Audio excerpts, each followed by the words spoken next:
esta ocasión, en esta cápsula del Centro de Ética Judicial, me parece interesante o relevante hablar sobre el tema de la autenticidad de los derechos humanos. Generalmente, cuando pensamos en derechos humanos, no podemos obviar que este es un lenguaje que en los últimos años, sobre todo a partir del año 1948 y durante la segunda mitad del siglo XX, se ha popularizado y se ha convertido en algunos casos incluso en una especie de ábrete sésamo que intenta abrir cualquier puerta y que incluso genera una ética que implica, o al menos llegamos a suponer, que cualquier derecho o cualquier conducta, nada más por ser un derecho, se vuelve en legítima y por lo tanto en reclamable ante cualquier instancia estatal y no nada más estatal. Sin embargo, con todo y tomar en cuenta esta popularización del lenguaje de los derechos humanos como un lenguaje de justicia, pues esto corre el riesgo de generar una inflación de derechos humanos, es decir, una sobreproducción de derechos humanos, tanto en tratados internacionales como en constituciones, en leyes o incluso en la opinión pública, que hace difícil en ocasiones distinguir entre aquellos derechos que son auténticos y aquellos que no lo son, que se vuelven únicamente deseos o caprichos. Carneluti decía, hablando de la inflación legislativa, pero aplica también, por supuesto, para la inflación de derechos, que como en cualquier inflación monetaria, la inflación, tanto de leyes como la inflación de derechos, provoca necesariamente una desvalorización tanto de una moneda como de un derecho, y podríamos incluso decir que esta inflación de derechos genera una desvalorización del concepto de derechos humanos que previamente se había ya popularizado. Sería muy tentador, por supuesto, como dice Patrick Hopkins,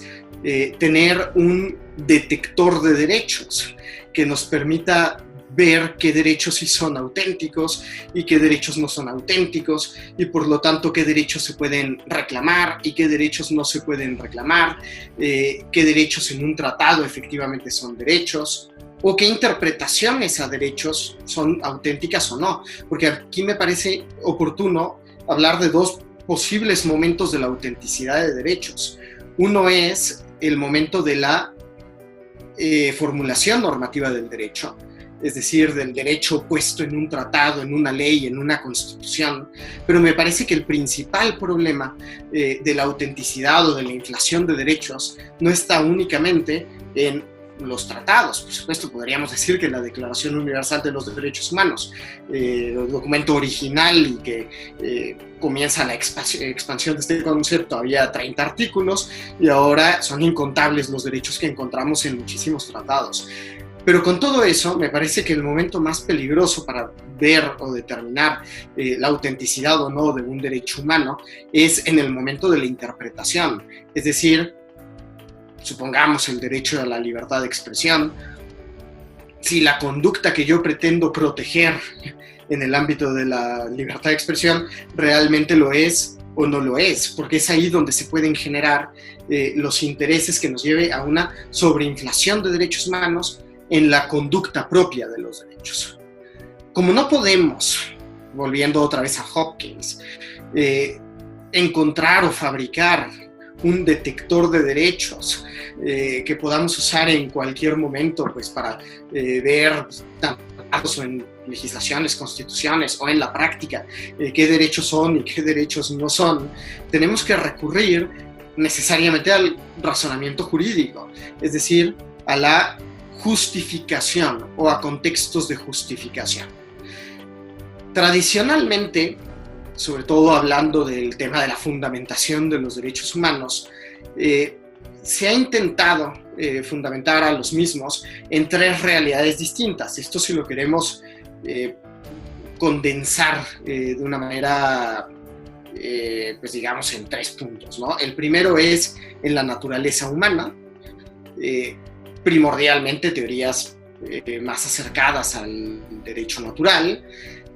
Por otro lado, en la teoría de intereses y también en el concepto de autonomía, es decir, por un lado en la naturaleza humana o en los intereses que pueda tener el sujeto de derechos y por lo tanto que hay que respetarlos. Y por último, en la idea de autonomía.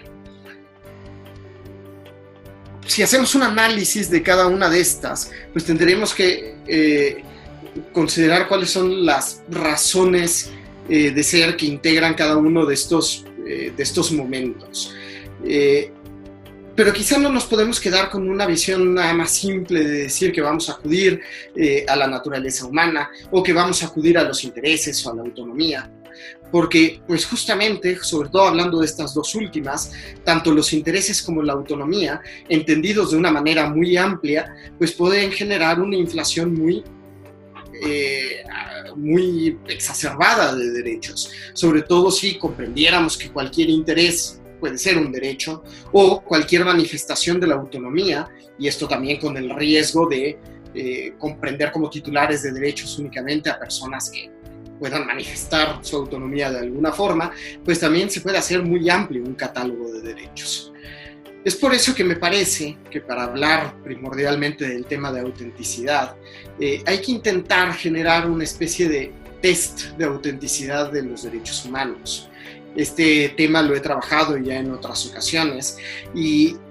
he llegado al menos a considerar ciertos pasos que pueden ser importantes al momento de justificar o de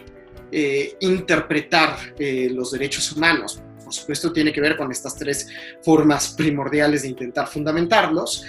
pero tiene otros pasos que me parece que van un poco más hacia el fondo. Así pues, para pensar qué derechos son auténticos y cuáles no, y cómo se pueden volver en este sentido piezas fundamentales de la interpretación jurídica, y sobre todo después del 2011, que es tan importante hablar sobre este tema, es decir, se vuelven la principal fuente de interpretación jurídica, pues no podemos tomarnos este tema de manera a la ligera, al menos, ¿no? Por lo tanto, la propuesta del test al menos incluiría los siguientes pasos, que serán elementos que me parece que son muy relevantes para tomar en cuenta cuando estemos frente a derechos humanos, sea en el ámbito de tratados o de la Constitución. No basta que esté en la Constitución o en un tratado, el consenso es insuficiente, necesitamos otro tipo de propuestas o de esquemas y de pasos en los cuales podamos fundamentar una interpretación de derechos más allá de la mera inclusión de los mismos en tratados, constituciones o sentencias. El primer paso de lo mismo tiene que ver con un análisis ontofenomenológico, explicando esto como un análisis primero del fenómeno en el cual se incluyen los derechos, que puede incluir su manifestación en tratados o en legislación, por supuesto, pero también el contexto en el cual se manifiestan, pero con la idea de pensar en el ser de esos derechos, que a fin de cuentas está fundado en el ser del hombre. Y por eso un análisis ontofenomenológico tiene aparejado o lleva aparejada la idea de la paridad ontológica. Esta paridad ontológica implica que en nuestras relaciones con otras personas debemos comprender que el discurso y el lenguaje de los derechos humanos nos debe de ayudar a entender al otro como una persona igual a mí. Solamente si entiendo a la otra persona como un igual a mí, solamente si entiendo al otro como un igual, la manifestación de deberes del Estado y también las relaciones de las personas, pues harán que cada conducta se vea encaminada al respeto de la dignidad de la persona. Si comienzo pensando distintas categorías de personas, pues seguramente todo el lenguaje de los derechos humanos pierde sentido. Por eso debe de empezar en un primer momento en la paridad ontológica. Después hay que tomar en cuenta que los derechos son una medida o responden a la medida del derecho. El derecho es mesura, el derecho es medida y sobre todo es no violencia y no discriminación. Los derechos, por lo tanto, tanto en su formulación normativa, insisto, como en su contexto de justificación o de interpretación, deben de tomar en cuenta esta medida del derecho que debe de encaminarse a la no violencia cualquier manifestación violenta deja de ser inmediatamente derecho, y no discriminación. Cualquier manifestación, también discriminatoria, aún empleando un derecho humano, se vuelve, en mi opinión, ilegítima. Por otro lado, tenemos que tomar en cuenta el tema de la libertad y de la autonomía. Los derechos van muy conectados con el tema de la libertad, pero no cualquier libertad. Quizá el problema de la inflación que mencionábamos al principio, de que prácticamente cualquier interés o cualquier deseo se vuelve un derecho humano nada más por poder hacerlo o por poder tenerlo, tiene que ver con una comprensión de la libertad. En el lenguaje y en el contexto de los derechos humanos, me parece que debemos de atender a una comprensión de la libertad que incluya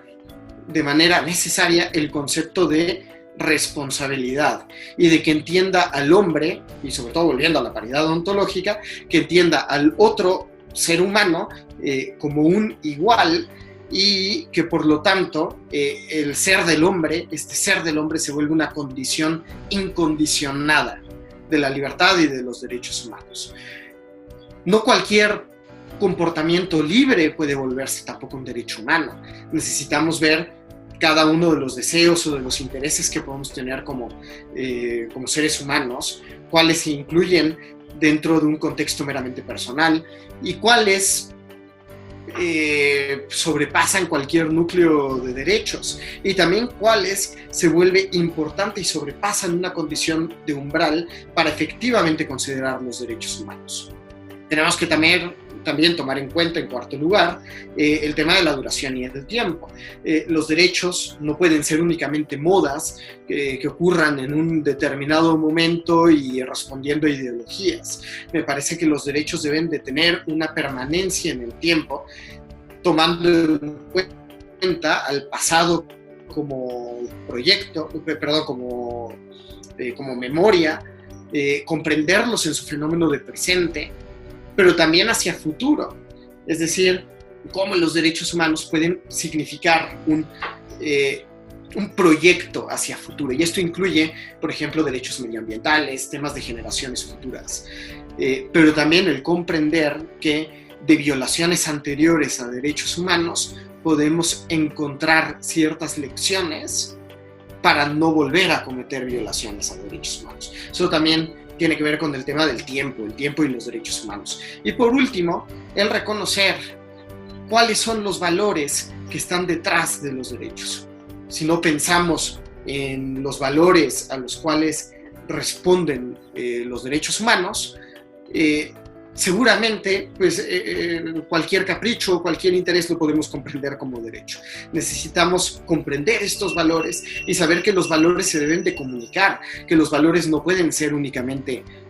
individuales, sino que deben de ser valores sociales que puedan entender también otras personas y que nos pueda llevar a consensos y a sostener un diálogo que nos permita no imponer derechos, no imponer visiones del mundo, sino llegar a acuerdos en común acerca del contenido de estos derechos. En definitiva, la pregunta es por cómo puedo encontrar razones para justificar la autenticidad de intereses, la autenticidad de estos derechos que al fin y al cabo puedo reclamar o que puedo exigir o que puedo esperar. Los derechos son también exigencias, expectativas, además de meros intereses. ¿Qué razones puedo tener para justificar esta autenticidad? Me parece que en el ámbito de interpretación y de aplicación de los derechos humanos en cada momento, y sobre todo en el paradigma actual donde vivimos, pensar acerca de la autenticidad de estos derechos, tanto en su formulación normativa como aplicación a la práctica, es muy necesario. Muchas gracias.